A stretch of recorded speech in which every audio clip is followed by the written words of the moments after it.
Sa amin pong tagapamahalang pangkalahatan, ang kapatid na Eduardo V. Manalo, sa loob po ng 15 taon, matagumpay, makapangyarihan, at punong-puno ng pagmamahal ang inyong pamamahala po sa buong Iglesia ni Cristo.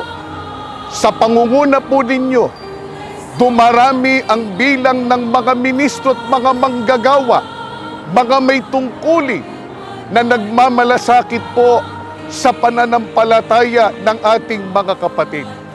Sa iba't ibang panig ng daigdig, naglalakihang gusaling sambahan ang napagaganda na ipasasaayos at na ipatatayo sa kapurihan po ng ating Panginoon Diyos. Kaming lahat ay saksing buhay sa inyong patuloy na pagmamahal sa kanyang bayan. Hindi po kayo tumitigil sa paggawa araw at gabi. Ang buong iglesia, ang laman po ng inyong puso't isipan araw-araw, at lagi po kaming kasama sa inyong pagpapanata at pananalangin.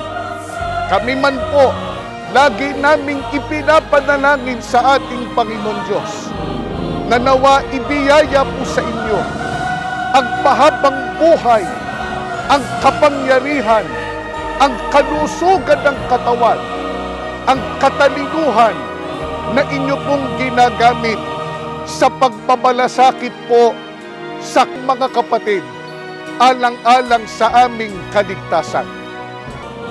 Magpapatuloy po kami sa paglilingkod sa Panginoon Diyos. Pagbubutihin po namin ang pagtupad ng tungkulin at patuloy po naming pagsusubikapan na maingatan, maipagsanggalang ang aming kahalalan sa loob ng Iglesia ni Cristo. Mula po sa amin na mga ministro at mga manggagawa, kasama po ng aming sambahayan, ay bumabati po kami sa inyo ng Happy 15th Anniversary po sa inyo. Patuloy po kami magbibigay kasiyahan sa ating Panginoon Diyos.